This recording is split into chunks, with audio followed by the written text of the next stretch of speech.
Hello दोस्तों, नमस्कार। Railway track study में आप सभी का दिल से बहुत बहुत स्वागत है। दोस्तों, आज का टॉपिक है रेल सेवक अनुशासन एवं अपील नियम 1968। जैसा कि ये जो टॉपिक है बहुत लंबा होने की वजह से हमने इसको 4 भागों में डिवाइड किया है। तो इसका जो पहला भाग है वो अपन ने पहले ही कवर कर लिया है।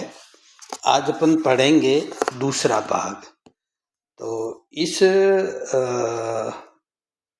अनुशासन एवं अपील नियम में टोटल 31 नियम है। इस 31 नियम में से जो भाग पहला था इसमें अपन ने 1 से लेके 5 तक के नियम पढ़ लिए हैं और आज अपन पढ़ेंगे भाग 2 में 6 से लेके 12 तक के नियम। तो जो रेल सेवक अनुशासन अपील नियम है 1968 वो 1/10/1968 को लागू हुआ था। तो इसके जो 6 से लेके 12 तक नियम है वो ये है। 6 नंबर नियम जो है वो है शास्तीय। शास्तीय मतलब दंड। और नियम 7 जो है वह अनुशासनिक प्राधिकारी है, यानी कि जो अनुशासनिक कार्रवाई कर सकता है। नियम 8 जो है वो अनुशासनिक प्रक्रिया प्रारंभ करने के लिए सक्षम प्राधिकारी, कौन जो है सक्षम होता है। इसके बाद नियम 9 जो है दीर्घ दंडारोपण है, यानी कि जो मेजर पेनल्टीज होती है वो इसमें जो है SF5 मानक फॉर्म संख्या 5 जो है वो दिया जाता है। फिर जब इसकी जांच रिपोर्ट आ जाती है तो उस पर क्या कार्रवाई करनी होती है। फिर नियम 11 जो होता है वो होता है लघु दंडारोपण, यानी कि माइनर पेनल्टीज। तो इसमें छोटे दंड दिए जाते हैं और इसके लिए जो है SF11 दी जाती है। फिर नियम 12 है आदेशों की संसूचना, मतलब किस तरीके से आदेश जो है कर्मचारी तक भेजे जाते हैं। तो आओ शुरू करते हैं। तो नियम संख्या 6 है पेनल्टीज, यानी कि दंड। तो क्या क्या दंड है, तो ये दंड है 2 तरह के होते हैं। एक तो माइनर पेनल्टीज, लघु दंड। तो माइनर पेनल्टीज में पहला है परिनिंदा करना या सेंश्योर। तो ये जो परिनिंदा का मतलब होता है कि किसी कर्मचारी के जो काम है उसकी निंदा करना, ठीक है ना। तो ये भी एक तरीके का दंड है। कई बार बहुत ही इम्पोर्टेंट है, कई बार जो है एग्जाम में पूछा जाता है कि इसमें से कौन सा दंड है या कौन सा दंड नहीं है। तो उसमें एक तो सस्पेंशन, सस्पेंड करना, और एक ये निंदा वाला जो है ये जरूर दे देते तो अपन समझ नहीं पाते कि यार सस्पेंड करना तो दंड होगा, जबकि सस्पेंड करना दंड नहीं है, ये दंड है। फिर निश्चित अवधि के लिए पदोन्नति पर रोक, यानी कि कोई फिक्स अवधि, जैसे कि 1 साल के लिए, 2 साल के लिए, 3 साल के लिए जो है जब भी पदोन्नत होगा तो वो नहीं होगा, उस पर रोक लगा देते हैं। तीसरा है रेल सेवक की असावधानी या आदेशों की अवहेलना के कारण रेलवे को जो आर्थिक क्षति होती है उसका पूरा या किसी भाग का उसकी वेतन से वसूली। मतलब क्या होता है, जैसे किसी को कोई आदेश दिया, अब उसने आदेशों की अवहेलना की, जिससे रेलवे को सपोज करो 1,000 रुपये का आर्थिक नुकसान हुआ, तो ये 1,000 रुपये पूरे उसके वेतन से वसूली या इसका कोई भाग, यानी कि 100, 500 जितना भी वो चाहे उसकी वेतन से वसूली करना। और 3A जो है इसमें सुविधा पास, यानी कि जो अपन को फ्री पास मिलता है वो, या सुविधा टिकट आदेश जिसको अपन कहते हैं PTO, या दोनों, यानी पास और PTO दोनों पे रोक लगाना, दोनों पे रोक लगाना। नेक्स्ट है 3B, 3 साल से कम अवधि के लिए समय वेतनमान के निचले स्तर पर वेतन के बिना संचयी प्रभाव के अवनति जिसका पेंशन पर प्रतिकूल प्रभाव नहीं पड़े, यानी कि 3 साल से कम अवधि के लिए उसके निचले स्तर पर, यानी कि 3 वर्ष की जो है वेतन वृद्धि को कम करना है। जैसे कि मान लीजिए कोई कर्मचारी है जिसकी जो है वेतन 100 रुपये है, फिर 103 हुआ, फिर 106 हुआ, फिर 109 हुआ। तो अब मान लीजिए ये 109 पे चल रहा है, तो 3, यानी कि उसको वापस कितना करना, 100 कर देना, है ना। इस तरीके से ये जो है उसके, और इसका जो प्रभाव है उसकी पेंशन पर नहीं पड़ना चाहिए, ठीक है।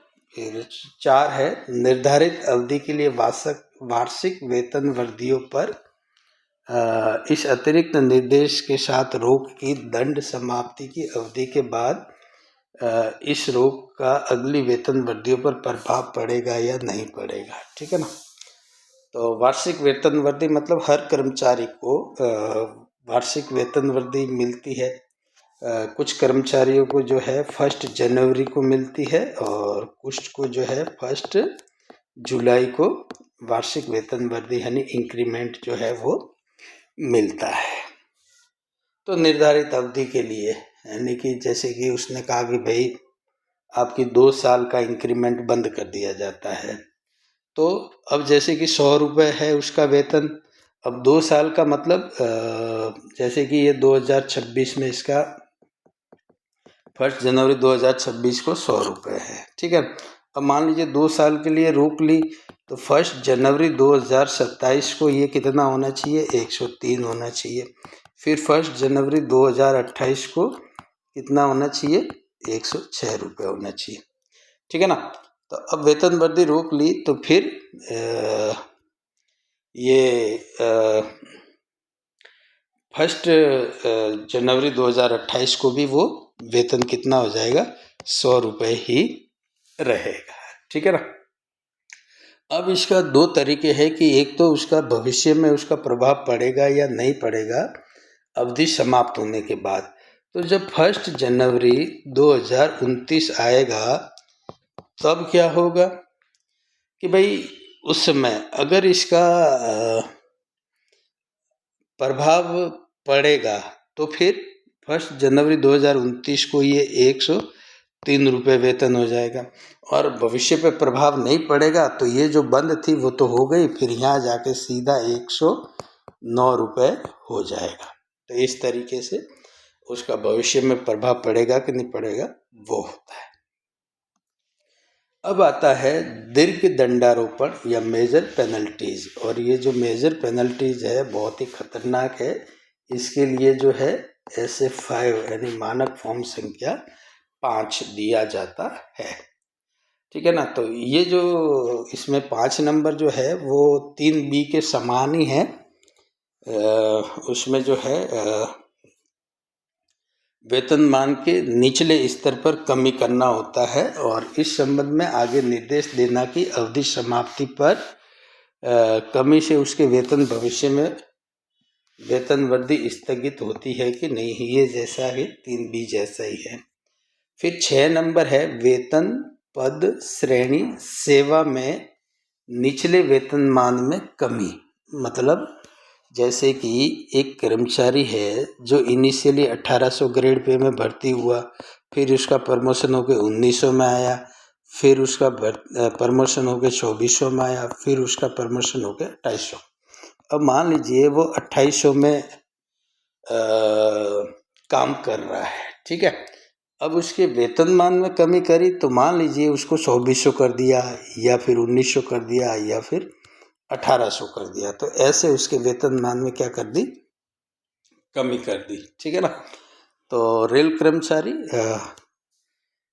पदावनत किया, मतलब पदावनत उसको कर दिया, और इसके साथ ये शर्त भी रख सकते हैं कि जब ये दंड समाप्त होगा तो ये वापस उसी ग्रेड में जाएगा कि नहीं जाएगा, और जब अगर वो उस ग्रेड में जाएगा तो उसको वही सीनियरिटी वापस मिलेगी कि नहीं मिलेगी। जैसे कि मान लीजिए ये निर्देश दे दिया कि जब दंड समाप्त हो जाएगा तो ये वापस 2800 ग्रेड पे में ही जाएगा, और जिस जगह पे उसकी सीनियरिटी थी उसी जगह पे वो पहुंच जाएगा। अगर मान लीजिए ऐसा दे कह दिया कि भाई नहीं, वो तो वहीं से जहां उसको पदावनत किया है वहीं से चालू होगा, तो फिर जैसे कि 1800 ग्रेड पे पदावनत किया है तो ये 1800 में ही रहेगा, और सबसे नीचे की सीनियरिटी बोला है तो सबसे नीचे की सीनियरिटी में रहेगा। फिर उसके बाद 1900 में प्रमोशन होगा, फिर 2400 में होगा, ऐसे ऐसे करके इसको वापस करना पड़ेगा। ठीक है। इसके बाद अनिवार्य सेवानिवृत्ति, यानी कि वो चाहे या नहीं चाहे उसको जबरदस्ती रिटायर कर दिया जाता है। इसके बाद सेवा से पदच्युति यानी रिमूवल फ्रॉम सर्विस। देखो, रिमूव फ्रॉम सर्विस जो होता है वो उसको करने के बाद वो अगर भविष्य में किसी भारत सरकार की या रेल प्रशासन के अंदर पुनः नौकरी पाना चाहता है तो वो उसको अयोग्य नहीं माना जाएगा। ठीक है ना। लेकिन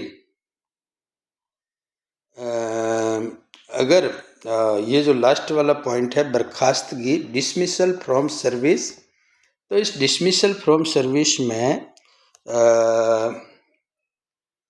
जो है उसको वापस भारत सरकार में नौकरी पाने के लिए अयोग्य माना जाएगा। तो इसमें ये जो अयोग्य माना जाएगा तो इसमें अयोग्य नहीं माना जाएगा। ठीक है ना।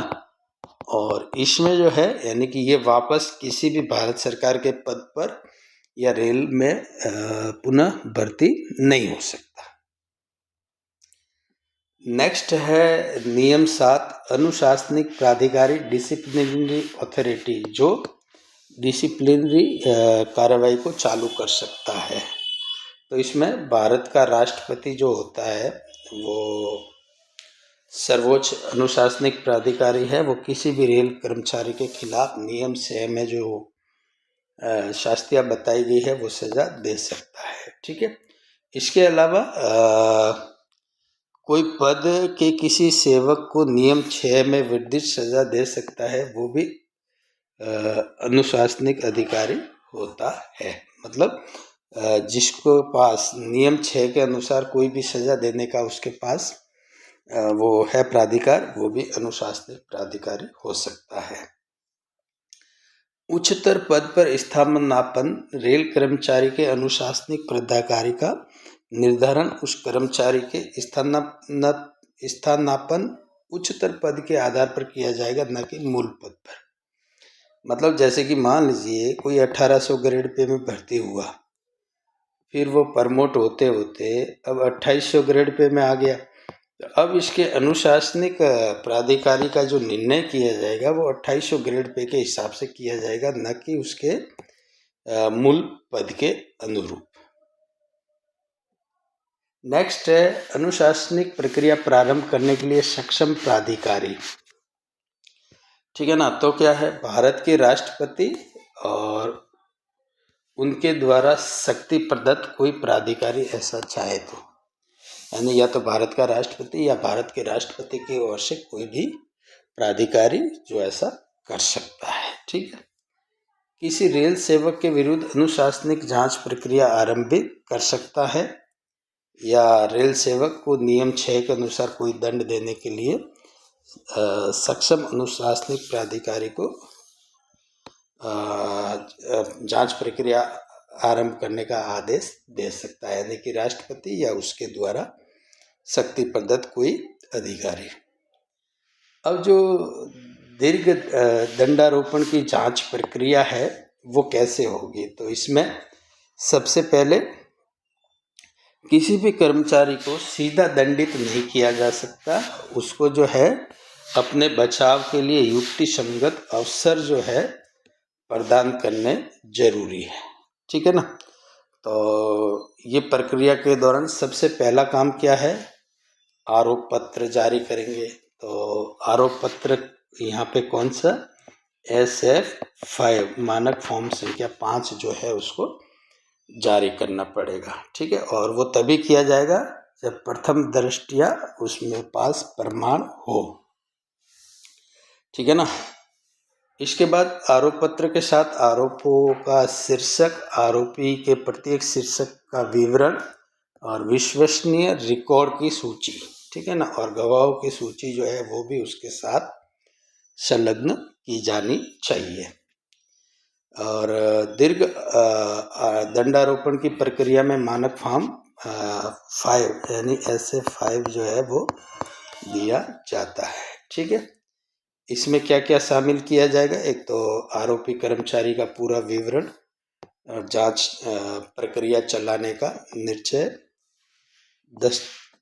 दस्तावेजों के निरीक्षण की सुविधा और बचाव सलाहकार नामित करने की सुविधा दी जाएगी, लिखित बचाव प्रस्तुत करने की सुविधा दी जाएगी और जांच प्रक्रिया में अनुपस्थित रहने पर एक तरफा कार्रवाई करने की चेतावनी दी जाएगी और राजनीतिक और बाह्य पैरवी हस्तक्षेप के विरुद्ध क्या दी जाएगी? चेतावनी दी जाएगी। ठीक है ना। तो ये इसके प्रक्रिया के प्रोसेस है ना। आरोप पत्र के साथ ये 4 अनुलग्न जो है वो साथ में दिए जाने चाहिए। पहला है आरोपों का शीर्षक, वो अनुलग्न 1 में है। फिर इन शीर्षक का विस्तृत वर्णन वो 2nd में, और दस्तावेज और जो रिकॉर्ड की सूची है वो 3 में, और सरकारी पक्ष के गवाहों की सूची जो है अनुलग्न 4 में दिए जाएंगे। और ये जो अनुलग्न है ये वैलिड तभी माने जाएंगे जब उनके ऊपर अनुशासनिक प्राधिकारी के हस्ताक्षर होंगे। अगर हस्ताक्षर नहीं है तो उसको तकनीकी आधार पर सही नहीं माना जाएगा और निरस्त मान लिया जाएगा। आरोप पत्र के साथ संलग्न विश्वसनीय प्रलेखों की प्रतियां आरोपित कर्मचारी को पहले ही उपलब्ध करवा देनी चाहिए, पहले ही दे देनी चाहिए, जिसके आधार पर वो अपना बचाव कर सके। ठीक है ना। और जब वो लिखित में प्रथम स्पष्टीकरण प्रस्तुत करने के लिए उसको जो है पर्याप्त समय दिया जाना चाहिए। जब वो लिखित में स्पष्टीकरण दे देता है तो उसको निष्पक्ष और पूर्वाग्रह भाव से रहित, यानी कि इसमें कोई पक्षपात नहीं करना है और मन में कोई पूर्वाग्रह नहीं रखना है कि भाई ऐसा सोच के कि मुझे तो इसको जो है इसके खिलाफ कार्रवाई करनी है, ऐसा पूर्वाग्रह नहीं रखना है और फिर उसके जांच का निर्णय उसको करना है। अगर उसको लगे कि भाई जो स्पष्टीकरण है संतोषजनक है और आरोपों को समाप्त किया जा सकता है तो समाप्त कर देना चाहिए, या फिर उसको लगता है कि यार ये तो दीर्घ दंड के योग्य नहीं है, लघु दंड जो है वो दिया जाता है, तो फिर जांच नहीं करवानी चाहिए।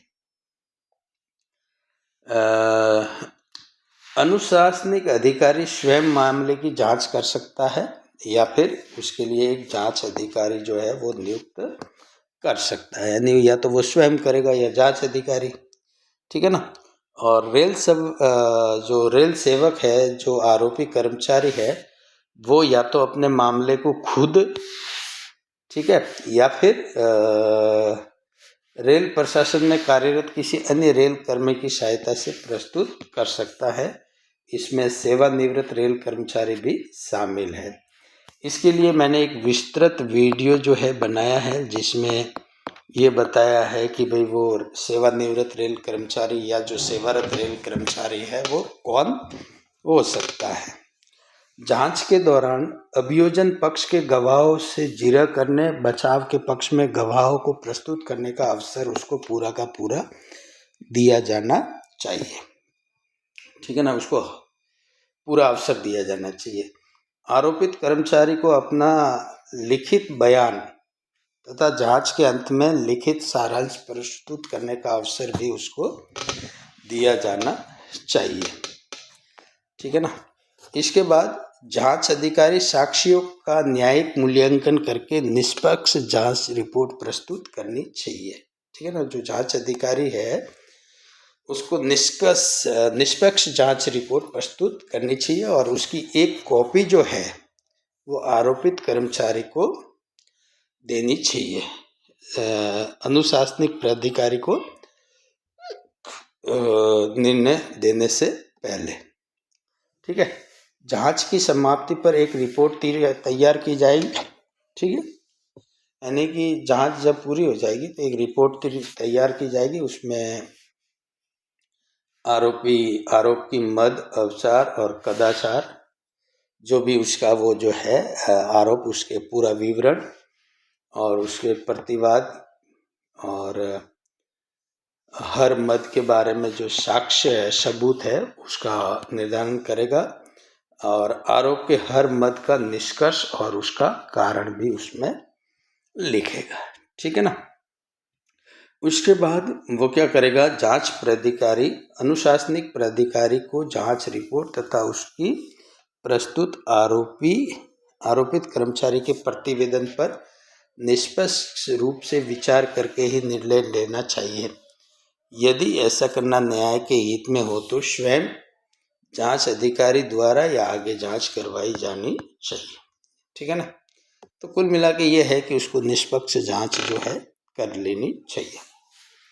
जांच अधिकारी के निष्कर्षों से असहमति की स्थिति में अनुशासनिक प्राधिकारी यदि आरोप सिद्ध मानता हो तो आरोपित कर्मचारी को उसकी सूचना देनी चाहिए और उसे बिंदुओं पर अपना स्पष्टीकरण प्रस्तुत।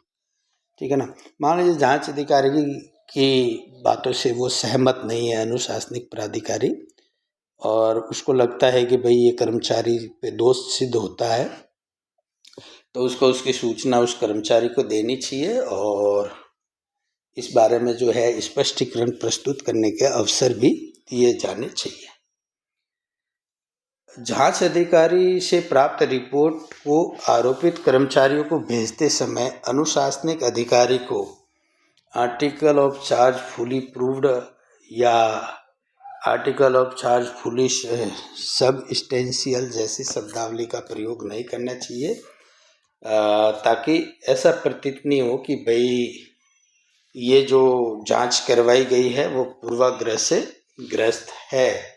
मतलब उन्होंने पहले ही डिसाइड कर लिया था कि मेरे खिलाफ कार्रवाई करनी है। अब जांच रिपोर्ट पे कार्रवाई, जब जांच रिपोर्ट आ जाती है तो फिर अनुशासनिक अधिकारी क्या कार्रवाई करता है, तो अनुशासनिक प्राधिकारी ने स्वयं जांच की हो तो जांच निष्कर्ष पर अथवा यदि जांच अधिकारी की रिपोर्ट के सभी या किसी पहलू पर निर्णय लेते हुए निश्चय करेंगे कि उनके विचार से दी जाने वाली शास्ति उसके अधिकार क्षेत्र में है या नहीं है। ठीक है ना। उसके बाद वो डिसाइड कर लिया कि भाई मुझे तो इसको ये दंड देना है, तो उसके बाद वो देखेगा कि ये दंड मेरे अधिकार क्षेत्र में है कि नहीं। अगर वो उसके अधिकार क्षेत्र में है तो वो दे देगा, लेकिन अगर स्वयं जांच अधिकारी नहीं है और यदि ऐसा चाहे तो कारणों का उल्लेख करके जांच अधिकारी के पास मामले को पुनः विचार करने हेतु भेज सकता है। ठीक है ना। तो वो जांच अधिकारी के पास वापस मामले को पुनः विचार के लिए भी भेज सकता है और जहाँ तक संभव हो पुनः आगे की जांच करा सकते हैं। यदि अनुशासनिक प्राधिकारी आरोपों के किसी शीर्षक पर जांच अधिकारी के किसी निष्कर्ष से असहमत है तो असहमति के कारणों का उल्लेख करना पड़ेगा। ठीक है ना। और उसके बाद जो है आरोप के उस शीर्षक पर अपना निर्णय लिखेंगे। ऐसा करने के लिए अभिलेख पर्याप्त साक्ष्य उपलब्ध हो। तो नई सहमति है तो उसका कारण लिखना पड़ेगा और इसके लिए जो है उसके पास पर्याप्त साक्ष्य उपलब्ध होने चाहिए। यदि अनुशासनिक प्राधिकारी आरोप के सभी और किसी शीर्षक पर जांच अधिकारी द्वारा प्रस्तुत रिपोर्ट के आधार पर ये विचार करते हैं कि नियम 6 क्लॉज 1 से 4 के अंतर्गत आने वाली कोई भी लघु शास्ति दी जानी चाहिए, तो वे नियम 11 के प्रावधानों के बिना दिए हुए ऐसी सजा का आदेश पारित कर सकता है। तो नियम 6 क्या है? शास्ति 1 से 4 जो है वो माइनर पेनल्टीज है, तो वो उसको माइनर पेनल्टीज जो है वो दे सकता है।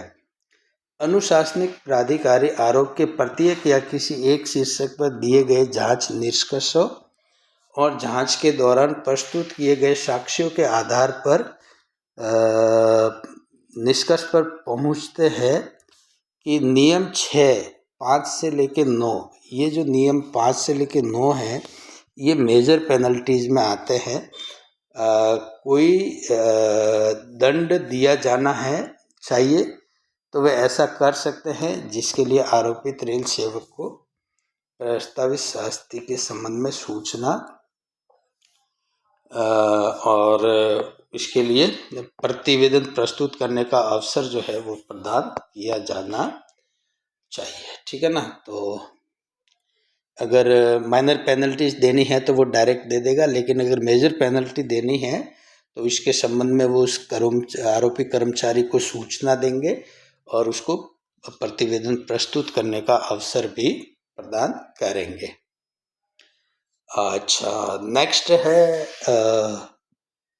लघु दंडारोपण की प्रक्रिया, और इसमें मानक फॉर्म संख्या 11 दिया जाता है। ठीक है ना। तो इसकी क्रम क्या है देखिए, आरोप पत्र जारी करना है, फिर विश्वसनीय प्रलेखों का आरोपी कर्मचारी द्वारा निरीक्षण, वो कर्मचारी को दे दिया, फिर वो निरीक्षण करेगा, फिर आरोपी कर्मचारी द्वारा लिखित में प्रतिवेदन दिया जाएगा। उसके बाद अनुशासनिक प्राधिकारी द्वारा आरोपित कर्मचारी के लिखित प्रतिवेदन पर विचार करेगा। विचार करने के बाद वो 3 काम कर सकता है, या तो उसको आरोपों से मुक्त कर सकता है, या फिर नियम 6 के अंतर्गत जो 1 से लेके 4 इसमें कौन सी आती है माइनर पेनल्टीज वो दे देगा, या फिर उसको लगता है कि भाई दीर्घ आरोप पत्र के लिए जांच करवानी है तो उसके लिए जांच का आदेश भी दे सकता है, या जांच प्रतिवेदन पर विचार करके उस पर क्या करना है, दंड देना है। तो ये लघु दंडारोपण की प्रक्रिया है। आरोप पत्र जारी करना, तो इसमें मानक फॉर्म संख्या 11 जो है वो जारी किया जाएगा। इसको एक प्रकार से कारण बताओ नोटिस भी कहलाता है। ठीक है ना। इसके बाद आरोपों के आधार पर कार्रवाई करने का विचार, और आरोपों की संक्षिप्त सूची और विश्वसनीय प्रलेख की सूची जो है वो 3 चीज़ें रहती है। ठीक है। इसमें एक तो गवाहों की सूची नहीं दी जाती है, ठीक है ना, क्योंकि इसमें किसी तरह की कोई जांच तो होनी नहीं है इसलिए। ठीक है ना। इसी तरीके से इसमें जो है ये आरोप पत्र जारी करने के बाद आरोपित कर्मचारी को अपना अभिवेदन प्रस्तुत करने के लिए 10 दिनों का समय दिया जाता है। ठीक है। अगर 10 दिन के अंदर वो कोई प्रतिवेदन नहीं देता है तो फिर एक तरफा कार्रवाई करके उसको दंड दे दिया जाता है।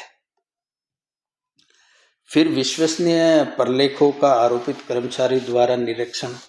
अब इसमें ये क्या है कि लघु दंडारोपण की प्रक्रिया है, इसमें प्रलेखों के निरीक्षण की कोई सुविधा प्रदान नहीं की जाती है। इसके अलावा अगर मान लीजिए आरोपित कर्मचारी विश्वसनीय प्रलेखों के निरीक्षण की सुविधा उनके द्वारा मांगे जाने पर प्रदान की जानी चाहिए। अगर आरोपी कर्मचारी अगर मांगता है ऐसे रिकॉर्ड तो वो उसको दिए जाने चाहिए। यदि आरोपित कर्मचारी किन्हीं ऐसे प्रलेखों की मांग करता है जिसका प्रलेख आरोप पत्र में नहीं है तो भी उपलब्ध कराने या नहीं कराने का निर्णय जो है वो कौन करेगा, अनुशासनिक अधिकारी। वो चाहे तो दे सकता है, वो चाहे तो नहीं भी दे सकता है। फिर आरोपित कर्मचारी द्वारा लिखित प्रतिवेदन प्रस्तुत करना। ठीक है ना। अब ये लघु आरोप की प्रक्रिया है और ये संक्षिप्त में होती है। इसमें बचाव पत्र काफ़ी सावधानी से लिखना चाहिए, क्योंकि एक बार जो लिखा वही फाइनल है। आरोपी के हर शीर्ष के प्रतिवाद में अपना तार्किक बचाव प्रस्तुत करते हुए निर्देश सिद्ध करना चाहिए। मतलब हर चीज़ तर्क के साथ देनी चाहिए ताकि वो निर्दोष सिद्ध किया जाए। अनुशासनिक प्राधिकारी द्वारा लिखित प्रतिवेदन पर विचार। अब जब उसने जो है ऐसे 11 दे दी, आरोप लगा दिए, अब कर्मचारी जो है उस आरोपों को क्या देगा? जवाब देगा। जवाब देने के बाद अनुशासनिक प्राधिकारी जो है वो विचार करेगा। ठीक है, तो विचार करने के बाद यदि आरोपों का समुचित खंडन किया गया हो तथा उनके विरुद्ध पर्याप्त स्पष्टीकरण दिया गया हो तो आरोपों को समाप्त कर इसकी सूचना 2 महीने के अंदर अंदर उसको दे देनी चाहिए। ठीक है ना, आरोप समाप्त कर दिए, 2 महीनों के अंदर अंदर उसको इसकी सूचना दे देनी चाहिए। यदि आरोपों में ऐसे तथ्य या प्रलेख उपलब्ध हो जिसका समुचित प्रतिवाद न किया गया हो, आरोप पत्र के प्रत्येक आरोपों के संबंध में तर्कों का उल्लेख करते हुए दंडारोपण का आदेश। ठीक है ना, तो अगर सही से उसको प्रतिवाद न किया गया हो और अनुशासनिक अधिकारी को लगता है कि भाई ये तो वास्तव में आरोप सही सिद्ध होता है, तो फिर उसके निष्कर्ष के कारण का उल्लेख करते हुए दंड पारित कर देना चाहिए। यदि प्रतिवेदन में ये तथ्य परिलक्षित होता है कि न्याय के हित में किन्हीं मुद्दों पर और आगे जांच करानी आवश्यक है, तो जांच कराने के आदेश जो है वो दे देने चाहिए। जांच कराने कब वैकल्पिक है? वैकल्पिक मतलब जरूरी नहीं है कि वो कराए, पर करवा सकते हैं। ठीक है ना, नियम 11 के अनुसार यदि आरोपित कर्मचारी प्रतिवेदन पर विचार करने के निष्कर्ष निकलता है कि न्याय के हित में जांच करवानी आवश्यक है, तो अनुशासनिक अधिकारी ऐसा आदेश दे सकता है। ऐसी स्थिति तभी आ सकती है जब अनुशासनिक प्राधिकारी को इस बात के पर्याप्त प्रमाण मिल जाए कि तथ्यों की जानकारी, सही जानकारी के लिए जांच करानी आवश्यक है, तब भी जो है वो जांच करवा सकता है। यदि आरोपित कर्मचारी द्वारा जांच कराए जाने की मांग की जाती है तो जांच कराना या न करवाना अनुशासनिक प्राधिकारी के स्वविवेक पे निर्भर करता है। वो करवा भी सकते हैं और नहीं भी करवा सकते हैं। अब जांच कार्रवाई जो है कब करवानी अनिवार्य है, इसमें अनिवार्य रूप से करवानी है। ठीक है ना, तो वे 3 परिस्थितियां हैं जिसमें जांच करवानी अनिवार्य है। कब? जब दीर्घ दंडारोपण यानी मेजर पेनल्टी दी जानी अनिवार्य है, तब उस जांच करवानी अनिवार्य होगी। जब वार्षिक वेतन वृद्धि किसी भी अवधि के लिए स्थायी रोक लगानी हो, तब जांच करवानी जरूरी है। जब वार्षिक वेतन वृद्धि 3 वर्ष से अधिक के लिए, मतलब जो माइनर पेनल्टीज है उसमें 3 वर्ष से अधिक नहीं, तो 3 वर्ष से अधिक अगर रोक लगानी है तो भी उसको जांच करवानी पड़ेगी। जब किसी अवधि के लिए स्थायी या अस्थायी वार्षिक वेतन वृद्धि पर रोक से सेवानिवृत्ति लाभ प्रभावित हो रहे हो, तब जांच उसको करवानी पड़ेगी। तो ये 3 परिस्थितियां है जब जो है अनुशासनिक अधिकारी को उसकी जांच करवानी जरूरी है। अब है आदेशों की संसूचना, यानी कि अनुशासनिक प्राधिकारी द्वारा दिए गए आदेश जिसमें आरोपों की प्रत्येक मद और उसके निष्कर्ष भी होंगे, रेल सेवक को संसूचित किया जाएंगे। उसे आयोग द्वारा दी गई सलाह यदि कोई हो कि एक प्रति या जहाँ अनुशासनिक प्राधिकारी ने आयोग की सलाह स्वीकार नहीं किया है, वो ऐसे अस्वीकृत कारणों का संक्षिप्त विवरण भी दिया जाएगा। तो जब दंडारोपण कर दिया जाता है तो उसके बाद आदेश जो है वो उस तक कैसे प्रेषित किए जाते हैं। तो नंबर 1, अगर वो ड्यूटी पे है कर्मचारी, तो तुरंत ही उसको जो है ये आदेश दे देने चाहिए। अब मान लीजिए वो ड्यूटी पे नहीं है, अनुपस्थित चल रहा है, तो अनुपस्थित चल रहा है तो इसके आदेश जो है उसके घर पे रजिस्ट्री डाक से भेज देने चाहिए। ठीक है ना, रजिस्ट्री डाक से उसके घर तक भेज देने चाहिए। ठीक है, अब मान लीजिए रजिस्ट्री डाक घर पे भेज दी तो इसमें दो स्थितियां पैदा हो सकती है। एक तो वो रिसीव करे और एक रिसीव नहीं करे। ठीक है ना, तो अगर वो रिसीव कर लेता है तो ठीक है, अगर वो रिसीव नहीं करता है तो फिर क्या करना चाहिए, ये जो रजिस्ट्री डाक है इसको उसका जो अंतिम पता है उसके घर पे चिपका देनी चाहिए।